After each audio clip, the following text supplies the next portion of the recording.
மணிப்பூர் இப்போ ரொம்ப பிரபலமாயிற்று. அந்த மணிப்பூருக்கு நான் போயிருந்தேன். தமெங்லாங் என்று சொல்லி பர்மா, அதாவது மியான்மருடைய பார்டரில் இருக்கிற அந்த ஊருக்கு நான் பிரசங்கியாக போயிருந்தேன். கர்த்தருடைய பெரிய கிருபையினால பயங்கரமான ஒரு கூட்டம். எனக்கு 3 தடவை நான் டிரான்ஸ்லேட் பண்ணினவர்களை, மணிப்பூரி லாங்குவேஜில் டிரான்ஸ்லேட் பண்ணவர்களை மாற்ற வேண்டிய சூழ்நிலை வந்து அவ்வளோ தூரம் பெரிய காரியம் நடந்தது. அந்த கூட்டத்தில் எனக்கு ரொம்ப சந்தோஷமாக இருந்தது.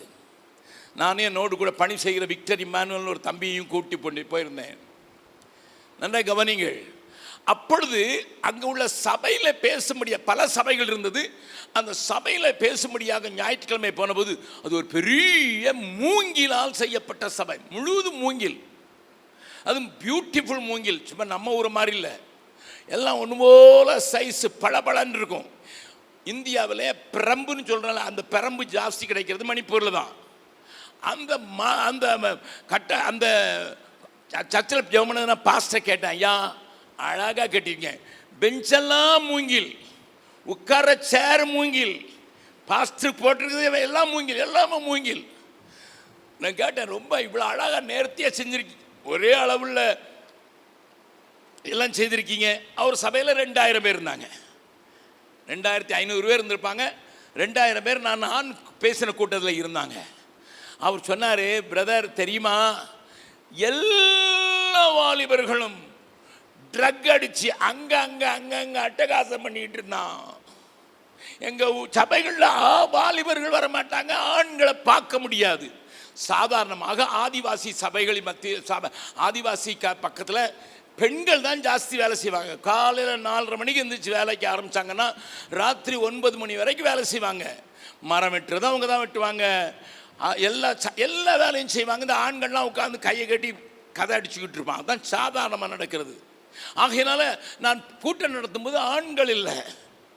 அவர் சொன்னார், ஆண்கள் இல்லை, கொஞ்சம் பெண்கள் இருந்தாங்க. அதில் 10 பேர்.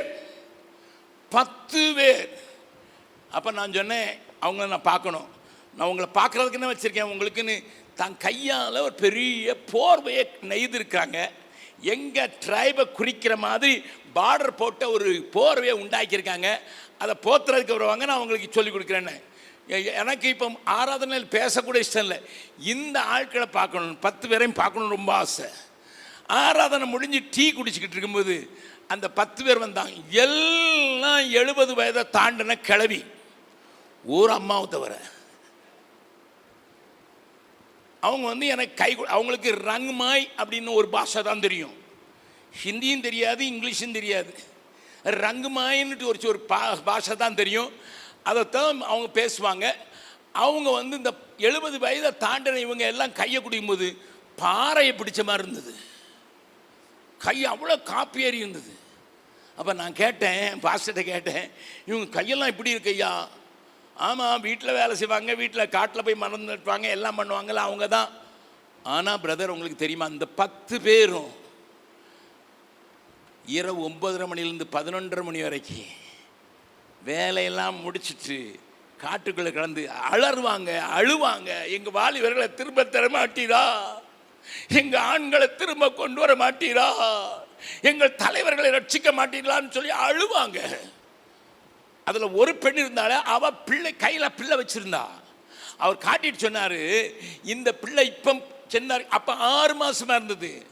6 மாத குழந்தைய கூட அவளும் ஜெபம் பண்ணிக்கிட்டு இருந்தா. 6 மாத குழந்தைய வச்சுக்கிட்டு ஜெபம் பண்ணிக்கிட்டு இருக்கும்போது திடீர்னு ஆண்டவர் அவளை பரலோகத்துக்கு கொண்டு போயிட்டார். அவள் உடல் தாங்க இருக்குது, கையில் இருந்த பிள்ளைய பக்கத்தில் படுக்க வச்சாங்க. 3 நாட்கள் அவள் பால் கொடுக்கல, 3 நாட்கள் பிள்ளைங்க அழலை. அது அவங்களுக்கு விளங்கலை, அந்த 3 பேருக்கும் 9 பேருக்கும் விளங்கலை. பகல் நேரத்துலையும் அவள் எழும்பவே இல்லை.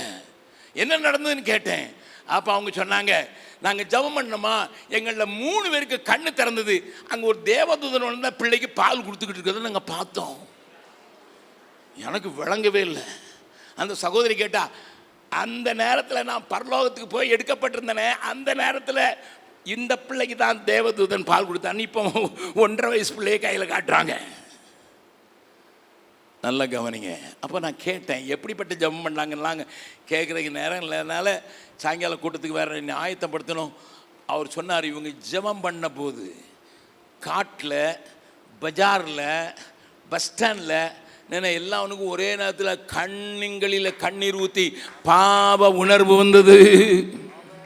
எல்லாம் பாவத்தை அறிக்கை செய்து ரோட்லையே அழ ஆரம்பித்து ஒன்றா வந்து இந்த ஆலயத்துக்கு வெளியே, அப்போ ஒரு சின்ன ஆலயம் இருந்தது, ஆலயத்துக்கு வெளியே நின்று ஓன்னு அழுது தங்களுடைய பாவங்களை அறிக்கையிட்ட போது தேவன் அசைவாடினது மாத்திரமல்ல, பயங்கரமான ஒரு பெரிய எழுப்புதல், ஒரு மனம் திரும்புதலை தேவன் கட்டளையிட்டார்.